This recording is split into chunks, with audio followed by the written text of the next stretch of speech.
Let's look at some examples of differentiation. So yesterday, in the last video, we studied about what is differentiation or finding derivative of a function, and then we also discussed some basic formulae with which we can solve differentiation without involving limit, just like we solve some algebraic expression. Okay, so today we are going to again go through the formulae and do some more examples so your concept becomes clear. Okay, the first rule is differential of a coefficient of a constant is 0. That is d by dx of c is 0. So that was the first rule which we studied. These rules are not in the same order which I told you in, but yeah, almost all the rules are covered over here. I have covered more than these rules, so don't worry about that. I'm sure that you have written those down. Now just go through these for the sake of revision, and then I'll do some examples for you. And I'm going to teach you one more new rule today, that is chain rule. We'll see how to do that. Okay, if y is equal to u plus minus v plus minus x plus minus y plus minus z, and so on and on and on. So these u, these v, w, x, y, z, these are all functions of x. Okay, then we can say that if y is the sum of all different functions of x, then we can say that the differentiation of y with respect to x is the sum or difference of the differentiation of u with respect to x, or v with respect to x, and so on. So this is nothing but the you can say differentiation over addition. So if there is addition of two functions of x, then the differentiation is typically distributed over the addition. Okay, then comes the power rule. So in power rule, what you do is you take the power, you multiply it in the front of the number, that is x, and then you reduce the original power by 1 and make it a new power. For example, I showed you, let's suppose y is equal to x cube.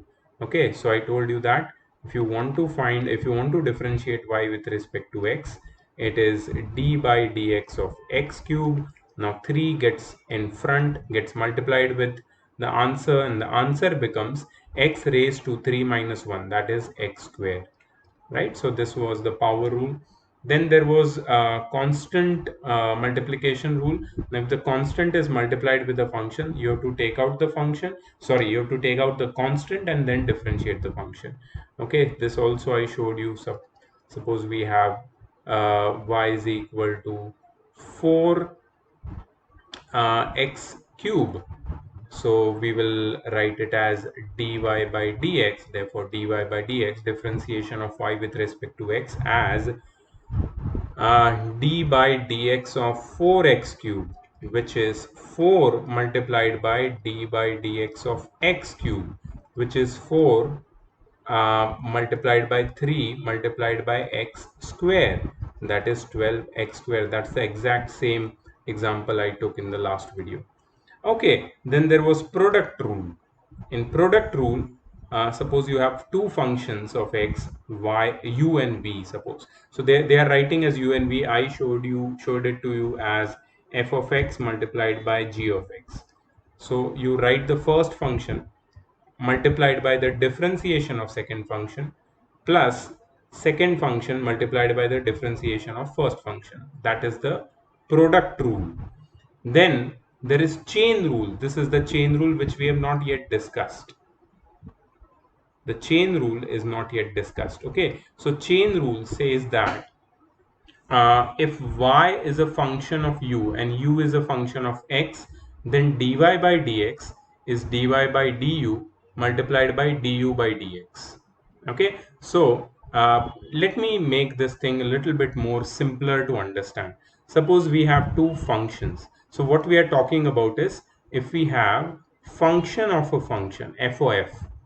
Okay, function of a function is f of x, f of x, function of a function. Now please understand that function of a function does not mean product of two functions. So suppose I have, let's say, product of a function. Mm,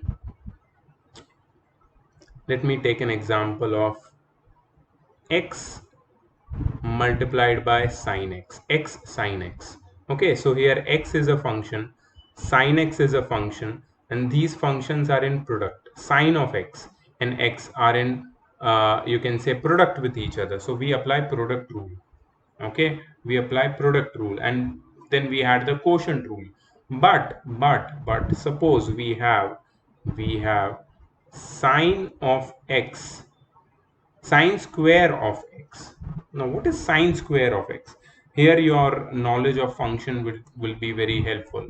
Okay, so sine square of x is sine x the whole square. Now, there are two functions involved over here. One is the square of a function itself, and other is sine of x. Okay, so here you can say that one of the function, that is, let's say, let sine of x is equal to u. Okay, sine of x is equal to u. So our original question is u square. So we have to differentiate u square with respect to x. Okay, so we have to find d by dx of sine x the whole square, which is basically d by dx of u square. Now, see, you cannot differentiate something which does not have x in it. See, there is x definitely, but see, there is a function u, which is function of x, but u is also squared. So there is a function inside a function. Inside function is sine x and outside function is a square of a function. Now you understand FOF. FOF is function of a function. So what you do is, always what you do is, first you find dy by du, and then you multiply it with du by dx. First you find dy by du, and then you multiply du by dx. Okay, so what does this mean in reality? Let's check it out. I'll give you one more method, and then let's check it out, this uv method, that is the chain rule. So the chain rule becomes absolutely clear in your mind, and then we can go and see the examples. Okay, so I thought that why not chain rule should be taken a little bit more in a deeper manner, because you are going to face functions of a functions, or you can say complicated functions, right away as you step into physics. So it's better that you understand chain rule once and for all, and then you can worry about how to apply it on more complicated problems in mathematics. But yeah, first we should be ready with the basics. So that's why I thought that I should show you this write up, and then we should not be hurrying through chain rule, because if our concepts are absolutely clear, and if I'm able to explain you what exactly chain rule is, then you will be solving the problems very easily. So just have a look over here.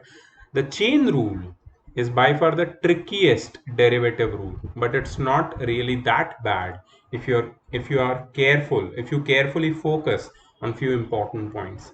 So let's differentiate y is equal to under root of 4x cube minus 5.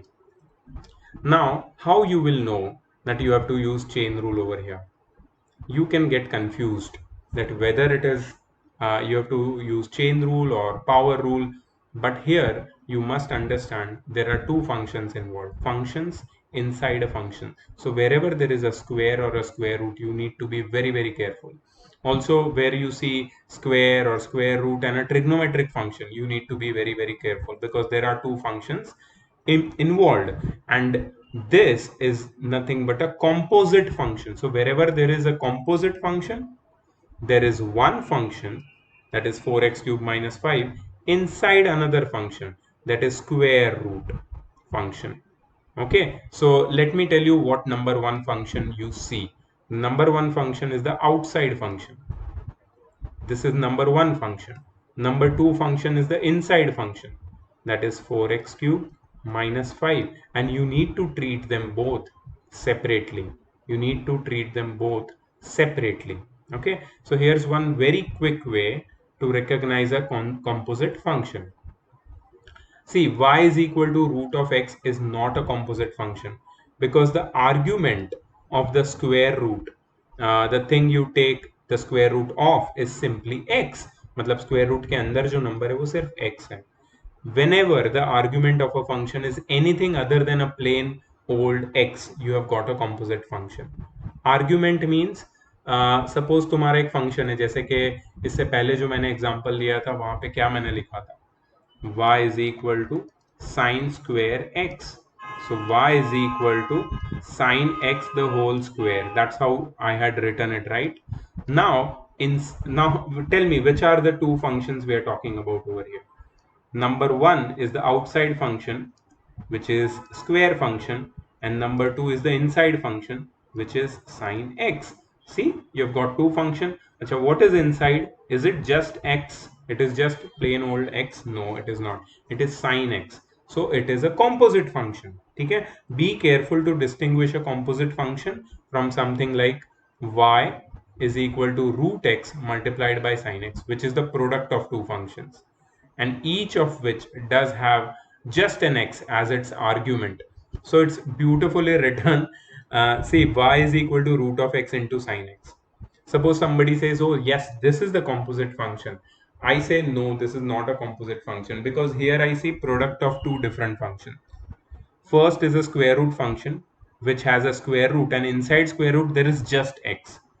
Second function, see, first function over here multiplied by second function, so product rule will be applicable over here. But the second function, let's figure out what is second function. It is sine of a number, sorry, sine of a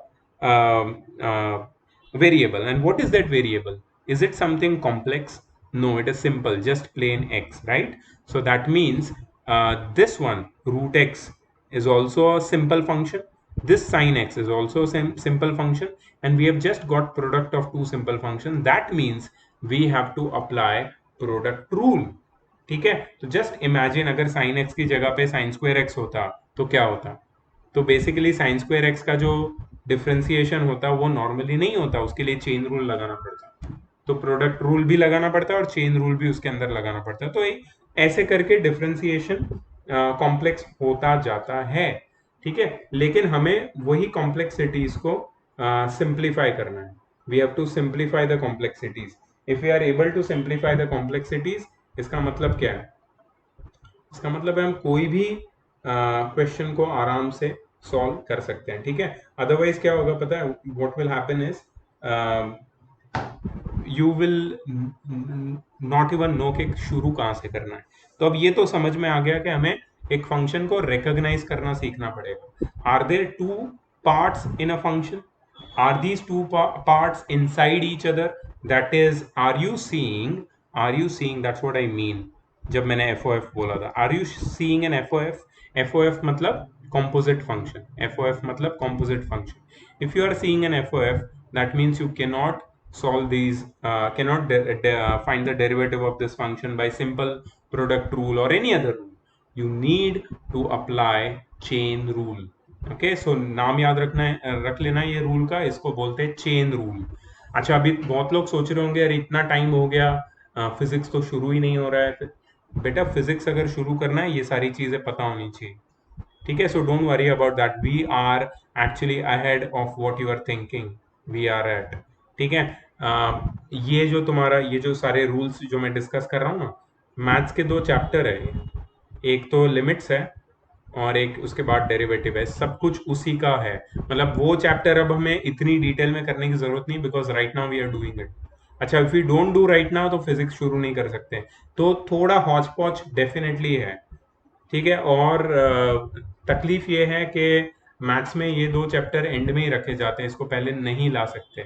but हाँ, हमें पहले इसको समझना ज़रूरी होगा, otherwise physics के derivation नहीं समझेंगे हम, क्योंकि वहाँ तो तुरंत आ जाएगा तुम्हारा डिफरेंशिएशन, इंटीग्रेशन. तो कैसे करोगे फिर उसको?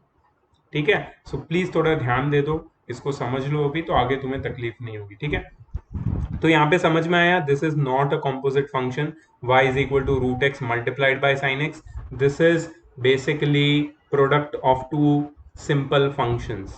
But when I say y is equal to under root of 4x cube minus 5, यहाँ पे under root number one function है बाहर वाला, और 4x क्यूब माइनस 5 अंदर वाला फंक्शन है. ठीक है, तो अब यहाँ पे चेन रूल करना ही पड़ेगा. Okay, so you got this composite function y is equal to under root of 4x cube minus 5. So here's how to differentiate it with chain rule. देखो यहाँ पे थोड़ा सा ना तुम बोलोगे कि ज्यादा उसको खींच के दिखाया है, मैं इसको इजीली भी दिखा सकता हूँ, but it is important because बहुत सारे बच्चे ना यही नहीं समझ पाते और फिर आगे जाके उनको तकलीफ होती है. सो अगर मैं डायरेक्टली इसको यूवी मेथड से सॉल्व करने लगूँ, ठीक है, तो बहुत बच्चों को तकलीफ होती है. मैंने सोचा कि इसको थोड़ा लंबा करके दिखाता हूँ. ठीक है, let's do with this method which they have shown over here. Okay, so you start with the outside function. मैंने तुम्हें क्या बोला, बाहर का फंक्शन पता लगाओ पहले. कौन सा है? नंबर वन, बाहर का फंक्शन कौन सा है? Under root function. And differentiate that ignoring what's inside. तुम्हें सिंपली इग्नोर करना है उसके अंदर क्या है. ठीक है, so to make sure you ignore the inside, temporarily replace the inside function with the word stuff. ठीक है, जो अंदर वाला वर्ड है उसको एक वर्ड अंदर डाल दो, स्टफ. अब जरूरी नहीं तुम स्टफ ही लिखो, ठीक है, ये लोग अमेरिकन से ज्यादा डेढ़ बनते हैं, तुम लोग इसको यू लिख सकते हो. ठीक है, सो बाहर वाला जो फंक्शन है, ठीक है, तुम ऐसे लिख सकते हो, लेट. अंदर वाली चीज क्या थी? 4x cube minus 5. इसको हम लोग ले लेते हैं u. ठीक है, सो अपना फंक्शन y क्या हो जाएगा? Under root of u. ठीक है, therefore dy by d u क्या हो जाएगा? अभी इसको विथ रिस्पेक्ट टू u ही डिफरेंशिएट करो, तो dy बाई डी यू क्या हो जाएगा? तो dy बाई डी यू हो जाएगा d by d u of under root of u, which is d by d u of u raise to 1/2, है कि नहीं? अच्छा, पावर रूल लगा दो, आगे 1/2 आ जाएगा. अच्छा, 1/2 में से 1 माइनस हो जाएगा, सो इट विल बी -1/2. तो यहाँ पे हम क्या लिखेंगे? u raise to -1/2. अच्छा, तो ये हो जाएगा 1/2 into u raise to 1/2, which is 1/2 root u. ठीक है, तो मैंने क्या किया, मैं अंदर क्या था वो भूल गया, मैंने सिर्फ बाहर वाला function that is your root, उसको मैंने डिफरेंशिएट कर दिया. वो लोग ने क्या बोला, बाहर ऐसे स्टफ लिख दो, स्टफ. मैं बोला स्टफ नहीं लिखते हम लोग, इतने भी अमेरिकन नहीं है. ठीक है, इतना ज्यादा नहीं करने का. हाँ बेटा, ज्यादा ज्यादा नहीं करने का. ठीक है, ओके. अब क्या करना है? अब देखो तुमने, उन्होंने क्या बोला था कि so you got y under root stuff. Now differentiate y is equal to under root stuff. The same way you differentiate y is equal to root x, because y is equal to root x is same as y is equal to x raised to 1/2. The power rule gives you y dash, मतलब differentiation of y is half into x raised to -1/2. देखो x raised to -1/2 को 1 upon root x भी लिख सकते हैं. ठीक है, तो उनको क्या मिला? Half into stuff raise to -1/2. मुझे क्या मिला? Half into u raise to -1/2, which was half, sorry 1/2 into u raise to 1/2, which was 1/2 root u, 1/2 root u. ठीक है, इतना मिला. Alright, okay okay okay. अब क्या? Multiply the result from step 1 by the derivative of the inside function. Multiply the result from step 1 by the derivative of the inside function stuff dash. Stuff dash मतलब जो अंदर वाला function, अंदर वाला जो stuff है, उसके साथ ये जो ऊपर वाला रिजल्ट है उसको मल्टीप्लाई करना है. अच्छा, मतलब क्या यार, इतना क्यों घुमा रहे हो? ठीक है ठीक है, अपने के लिए सही है ये, थोड़ा सा आराम से. अच्छा, तो अब जो अंदर वाली चीज थी, जो u था, उसको बाहर निकालो. अंदर वाली क्या चीज थी? 4x cube minus 5. अभी उसको डिफरेंशिएट करो. ठीक है, सो अब हम क्या लिखेंगे? ये है 4x क्यूब माइनस 5. इसको हम लोग v ले लेंगे, जैसे हमने इसको बाहर वाले फंक्शन को क्या लिया? हमने अंदर वाले को u लिया ना, और dy बाई अरे du बाई dy हो जाएगा ना. ये क्या लिखना है? dy by du, dv by, एक मिनट मैं खुद कंफ्यूज हो रहा हूँ. एक मिनट. अच्छा, ठीक है, हम्म ओके। सो मैंने y को रूट ऑफ y लिख दिया था, जैसे वो लोग ने यहाँ पे स्टफ लिखा था, और फिर मैंने y को डिफरेंशिएट किया with respect to u, d y by d x. हाँ तो सही बात है, सही बात है। अब मैं क्या करूंगा पता है, u जो मेरा 4x³ - 5 है उसको with respect to x differentiate करूंगा। तो मैं यहाँ पे लिखूंगा, सही सही बात है, सही जा रहे हैं हम लोग। ठीक है, तो मैं यहाँ पे लिखूंगा therefore du by dx। अब du by dx क्या है, du by dx is d by dx of u। तो मैंने पहले क्या किया, u के विथ रिस्पेक्ट टू u मैंने इसको डिफरेंशिएट किया। अब विथ रिस्पेक्ट टू x में u को डिफरेंशिएट करूंगा, तो u की वैल्यू क्या है, d by dx of 4x³ - 5। और भी एग्जाम्पल लेंगे, इतना फिक्र मत करो, होता है कंफ्यूजन। ठीक है, अच्छा तो इसको हम लोग सिंप्लीफाई कर सकते हैं ऐसे, d by dx of 4x³ minus D by d x of 5। सीधा रायता फैला देता हूँ। ठीक है, कुछ भी बोलूँ मैं। अच्छा फिर यहाँ पे 4 को बाहर ले लो, d by d x of x³ ले लो यहाँ पे। अच्छा d by d x of 5 क्या हो जाएगा, differentiation of a constant is what, differentiation of constant is 0। मैंने तुम्हें रूल बताया था ना, अभी बताया था। ठीक है, यहाँ पे बहुत ऊपर जाना पड़ेगा शायद रूल देखने के लिए, देख लेते हैं यार एक बार, रूल देखने में क्या फर्क पड़ता है। हाँ तो ये रहा तुम्हारा rule, differentiation of a constant is 0। ठीक है, रूल मिल गया। तो अब हमारे पास क्या है, यस हमारे पास है डिफरेंशिएशन ऑफ 5, ये हो जाएगा 0। डिफरेंशिएशन ऑफ x³ क्या हो जाएगा, 3x²। So 4 multiplied by 3x² क्या हो जाएगा, 12x²। अब सिंपली सिंपली हमें क्या करना है पता है, देयरफॉर dy बाई dx निकालने के लिए हमें क्या करना है पता है, dy by du multiplied by du by dx। हुआ चेन रूल, वही जो फॉर्मूला पहले डिस्कस कर रहे थे वही आया यहाँ पे। ठीक है, अब इन दोनों को सिर्फ मल्टीप्लाई कर देना है। तो dy बाई du का वैल्यू क्या है, dy बाई du का वैल्यू है, अच्छा याद रखना u की वैल्यू हमें डालनी नहीं है यहाँ पे, हमने डालनी पड़ेगी, हमें हमें डाली ही नहीं है यहाँ पे।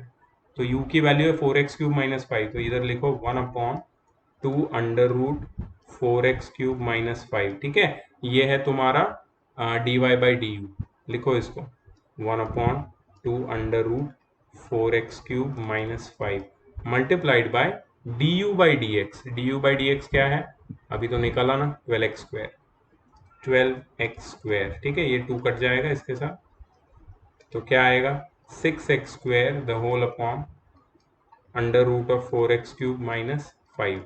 तुम्हें इसको स्क्वेयरिंग मतलब पूरा अगर स्क्वेयर नहीं, स्क्वेयर तो नहीं कर सकते, but you can do, what you can do is rationalising the denominator. हाँ कर सकते हो बट ज़रूरत नहीं है। So this is the final answer, 6x² upon √4x³ - 5। 6x² upon √4x³ - 5। ठीक है, तो ये तुम्हारा फाइनल आंसर। ओके, और एक कंपोजिट फंक्शन है y is equal to sine x square, sine square x भी था एक्चुअली, वो भी लेना चाहिए। ठीक है, हम लोग ये ले y is equal to sine of x square. ठीक है, sine of x square. Okay, तो सबसे पहले क्या करते हैं, सबसे पहले इसको सिंपल बनाते हैं। इसमें बाहर वाला फंक्शन कौन सा है, outside function, sine of something, sine of something बाहर वाला है, और अंदर वाला फंक्शन कौन सा है, एक्स स्क्वेयर। ठीक है, साइन एक्स नहीं है, सिर्फ sign of something.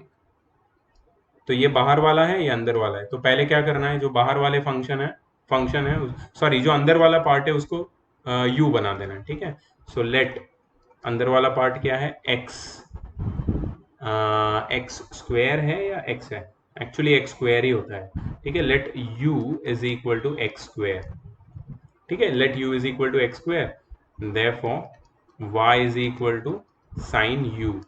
Now differentiating with respect to u, so dy by du, dy by du क्या हो जाएगा, d by du of sine u, d by du of sine u क्या हो जाएगा, कॉस u। अच्छा u की value डाल दो यहाँ पे, क्या आएगा, कॉस एक्स स्क्वेयर। ठीक है, इसको छोड़ दो यहाँ पे। अच्छा अब क्या करना है, now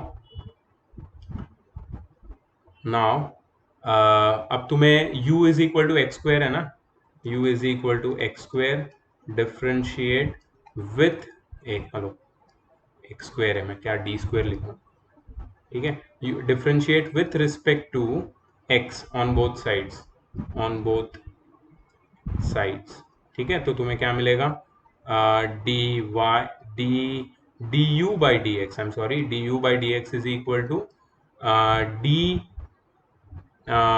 D by d x of x square, सही बात है, d by d x of x square, तो d u by d x कितना हो जाएगा, therefore d u by d x is equal to, अच्छा d by d x of x square, इसको differentiate करो, टू आगे आ जाएगा और टू माइनस वन वन, मतलब ये हो जाएगा टू एक्स, ठीक है, so d u by d x क्या आया, two x, d y by d u क्या आया, cos x square, therefore d y by d x क्या हो जाएगा, d y by d x is d y by d u multiplied by d u by d x, d u cancel, actually यहाँ पे cancel ही होता है, ये लिखने की जरूरत नहीं है, सीधा सीधा हम इसके नीचे लिख सकते हैं, therefore d y by d x की वैल्यू क्या है, cos x square multiplied by d u by d x की वैल्यू क्या है, टू एक्स, तो इसको ऐसे भी लिख सकते हैं, two x multiplied by cos x square, two x multiplied by cos x square, समझ में आया कितना इजी है, अभी चेन रूल समझ में आया, कॉम्पोजिट फंक्शन समझ में आया, और एक दो लेते हैं एग्जाम्पल, डोंट वरी हम लोग लेंगे,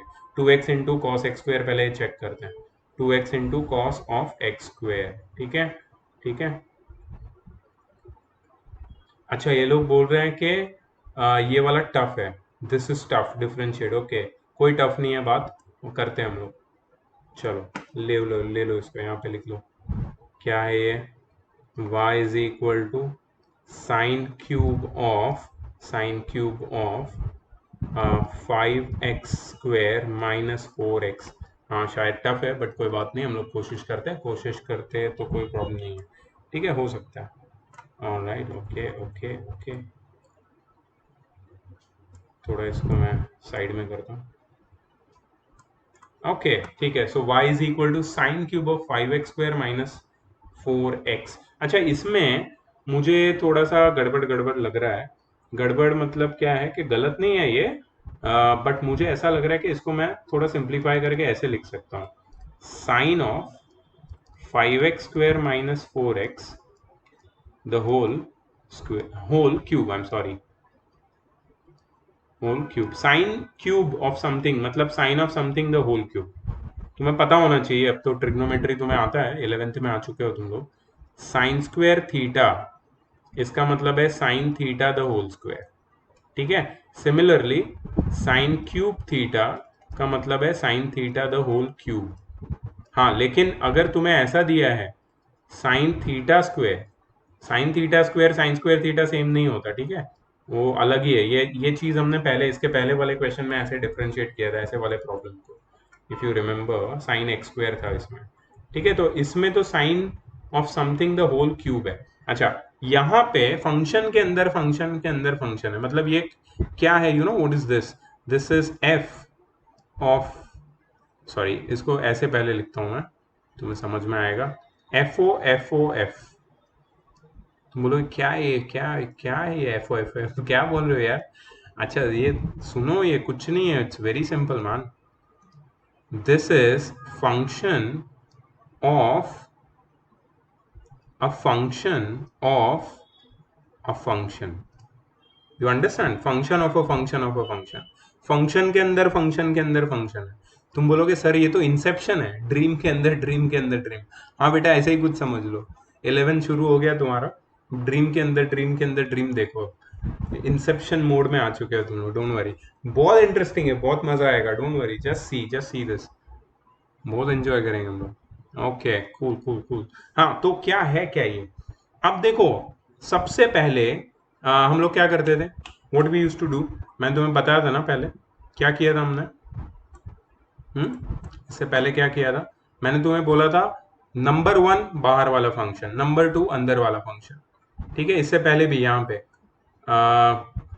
इससे पहले यहाँ पे मैंने लिखा था इधर, ये देखो, नंबर 1 रूट वाला फंक्शन, नंबर 2 रूट के अंदर वाला फंक्शन। तो हम basically f o f composite function जब भी आता है तो अंदर और बाहर वाले फंक्शंस को हम लोग पहले पता लगा लेते हैं कि है क्या ये, अंदर वाला फंक्शन कौन सा है, बाहर वाला फंक्शन कौन सा है। इससे बहुत इजी हो जाएगा। ठीक है, तो पहले इसका ना लेआउट बना लेते हैं, उसके बाद सॉल्व करते हैं, कोई जल्दी नहीं है अपने को। ठीक है, सबसे बाहर वाला फंक्शन कौन सा है, सबसे बाहर वाला फंक्शन, सबसे बाहर वाला फंक्शन है क्यूब। ठीक है, उसके अंदर वाला फंक्शन क्या है, साइन ऑफ समथिंग, और उसके अंदर वाला फंक्शन क्या है, 5x² माइनस 4x। कुछ समझ में आ रहा है क्या? तो फंक्शन क्यूब के अंदर सारा माल भरा हुआ है। ठीक है, उसके अंदर जो माल है वो साइन के अंदर है, और उसके अंदर जो माल है that is 5x² minus 4x। मतलब माल के अंदर माल के अंदर माल, कुछ भी बोल रहा हूं मैं, don't pay attention, okay. But हाँ, यही बात है, यही बात है। सबसे बाहर क्यूब है, उसके अंदर है साइन ऑफ समथिंग, उसके अंदर है 5x² माइनस 4x। ठीक है, तो हमको क्या करना पड़ेगा पता है? अभी अभी तक हम लोग क्या करते आ रहे थे, यूवी यूवी यूवी इसलिए कर रहे थे क्योंकि यू होता, यू क्या होता है, यू बाहर वाला फंक्शन होता है ना, बाहर वाला होता है अंदर वाला होता है, यू अंदर वाला होता है, आई एम सॉरी, यू अंदर वाला होता है। और हम लोग वी लेते थे ना, नहीं वी की जरूरत नहीं पड़ी थी एक्चुअली, हम लोग d y by d u into d u by d x करते थे। ठीक है, तो यहाँ पे हम लोग I think u v v भी आ जाएगा इसमें, वी ले सकते हैं उसमें, ये जो D u by d x है ना उसको वी लेते थे। तो यू इंटू, अरे यार यू वी छोड़ो, हमने कर दिया ना उसको। अब देखो यहाँ पे देखो, मैं तुम्हें बताता हूँ कैसे करना है। ठीक है, अब सबसे सबसे किसको कहाँ से शुरू करेंगे हम लोग, बताओ? सबसे बाहर वाले से शुरू करते हैं।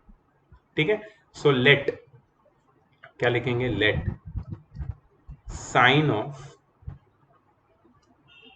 5x² minus 4x is equal to u, is equal to u. ठीक है, और याद रखना और एक चीज है, and let 5x² minus 4x is equal to we.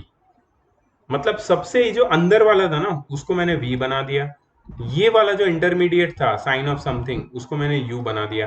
तो एक्चुअली बाहर वाला फंक्शन क्या हो जाएगा, u क्यूब, है ना, क्योंकि sign sign of 5x² minus 4x का हो गया ना। मतलब ये पूरी चीज क्या बना दी हमने, u, और ये अंदर वाली चीज क्या बना दी, v।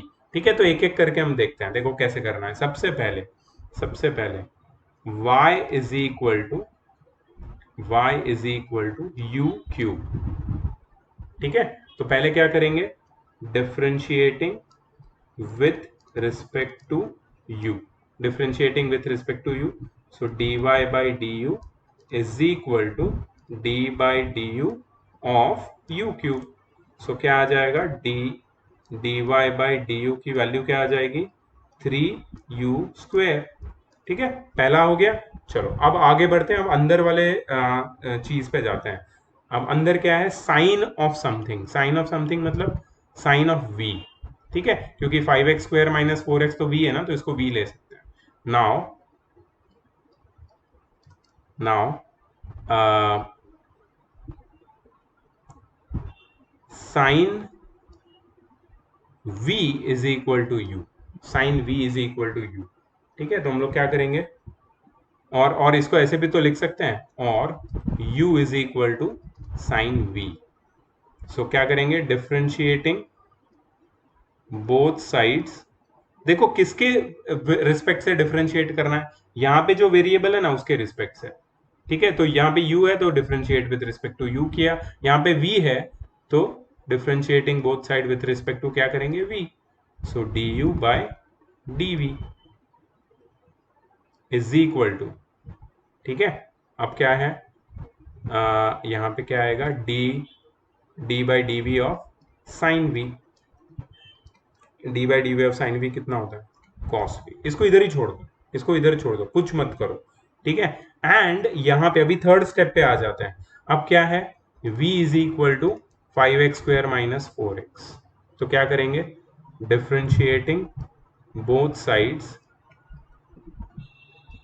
With respect to x, ठीक है, differentiating both sides with respect to x, तो क्या हो जाएगा ये dv by dx is equal to d by dx of 5x square minus 4x, ठीक है, तो ये हो जाएगा d by dx of 5x square minus d by dx of 4x, ठीक है, इज इक्वल टू यहाँ पे 5 बाहर आ जाएगा और एक्स स्क्वायर में से स्क्वायर मतलब 2 बाहर आ जाएगा, तो 5 2 ज़ा 10 और यहाँ पे सिर्फ x बचेगा क्योंकि 2 माइनस 1 हो जाएगा, तो पावर रूल भी लगाया, कांस्टेंट को बाहर ले लिया, ठीक है, समझ में आ रहा है ना, ये तो करने की जरूरत नहीं, अब तो ये समझ गया होगा तुम्हें क्या है फंडा इसका। अच्छा, यहाँ पे 4 बाहर आ जाएगा, D by d x of x 1 हो जाएगा, सो 10x माइनस 4। अब बहुत ध्यान से भाई, बहुत ध्यान से, we have got dy by du by dv and dv by dx, and what we want is dy by dx. See, what we want is dy by dx. So just pay attention, dy by du multiplied by du by dv multiplied by dv by dx, will that give me the answer? Du cut, dv cut, and I will get dy by dx, ठीक है, तो yes, अब मुझे क्या करना है, I have to just multiply dy by du into du by dv into dv by dx, बस ये तीनों को मल्टीप्लाई करना है, ठीक है, तो लिख तो दिया है, यहीं पे कर लेते हैं मल्टीप्लिकेशन और चेक करते हैं आंसर, लेट्स सी सही आता है कि नहीं। So now I hope you understand with this example. Okay, so dy by du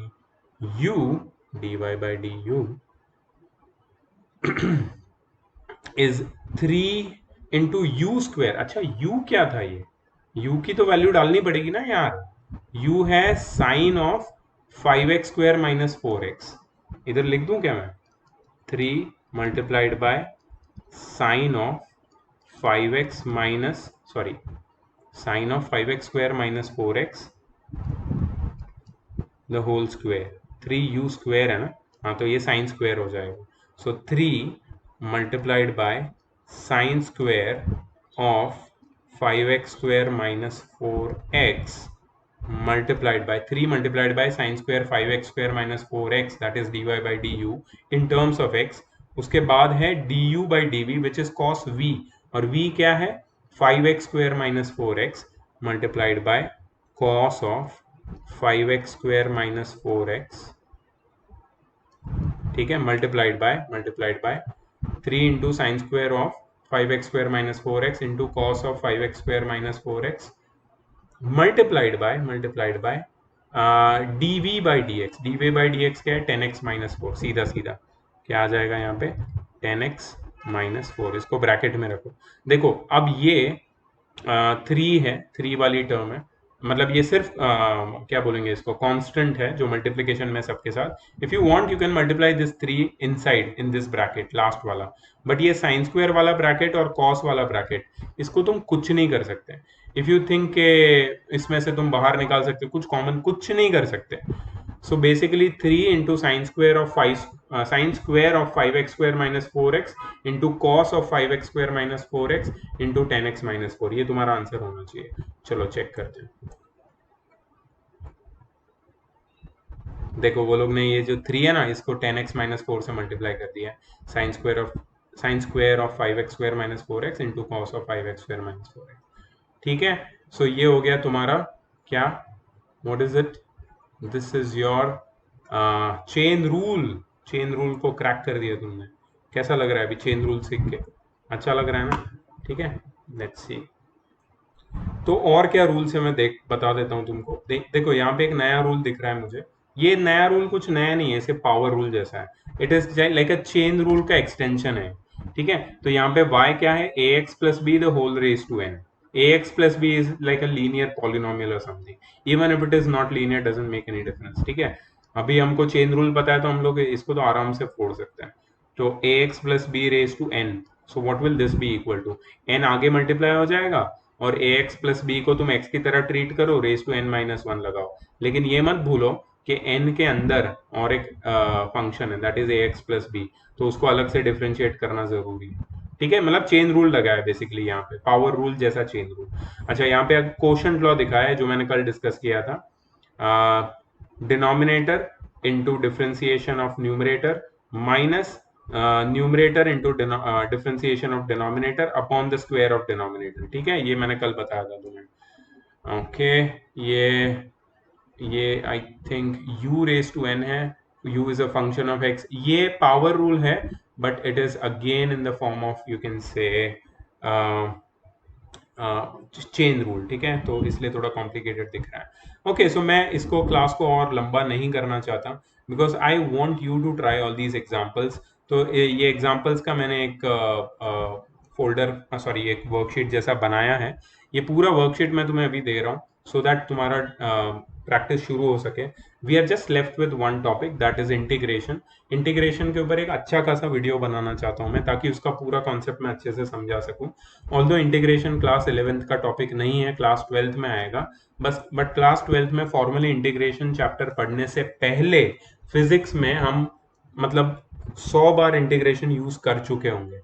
तो ऐसा नहीं होना चाहिए कि इंटीग्रेशन पढ़ेंगे बाद में ये सब टॉपिक, ऐसा नहीं हो सकता। इंटीग्रेशन तो अभी से हमें करना है। ठीक है, सो इंटीग्रेशन का वीडियो इसके बाद आने वाला है, so I am going to teach you that, don't worry about that. After integration then will be free, free soul हम हो जाएंगे, और फिजिक्स में हम मचा सकते हैं, कुछ भी जो भी करना कर सकते हैं। ठीक है, but before that we can't, so wait for that video please. And I really want to thank you guys to being patient with me, कि मैं आराम से अपने ये जो बेसिक कॉन्सेप्ट है क्लियर करता जा रहा हूँ, जहाँ पे तुम्हारी स्कूल आगे भगा रही है सिलेबस को। मैं तुम्हें सिर्फ एक ही बात बोलना चाहूंगा, please don't worry about those guys, because they don't work according to the books. They just make up their own rule and they work. I want to work for your better understanding, so I will have some different methods, but and maybe some long methods, but it is because I want your concepts to be clear. अभी तुम्हारी MCQ test शुरू होने वाली है, and you will see how difficult it is going to be. It is going to be super difficult. ठीक है, तो या आई थिंक अगर तुम्हारा बेसिक्स क्लियर रहेगा और तुम मेरे दिए हुए, अभी भी मैं तुम्हें JEE की प्रैक्टिस नहीं करवा पा रहा हूँ, because I want your basics to be clear. एक बार बेसिक्स क्लियर हो जाएंगे फिर हम JEE का प्रैक्टिस शुरू कर सकते हैं, बट आई डोंट नो ये साल कैसे होने वाला है। सो एक ही बात बोलूंगा कि next year we are going to take it hybrid. Hybrid मतलब ऑनलाइन ऑफलाइन दोनों रहेगा। ठीक है, तो तुम घर पे खाली नहीं बैठ सकते, I am going to give you lectures at home as well, and class में हम लोग JEE करने वाले हैं। ठीक है, so it's going to be super fun, बहुत मजा आएगा। Alright, I will see you in the next class. ठीक है, ये असाइनमेंट सॉल्व कर लेना। Bye bye.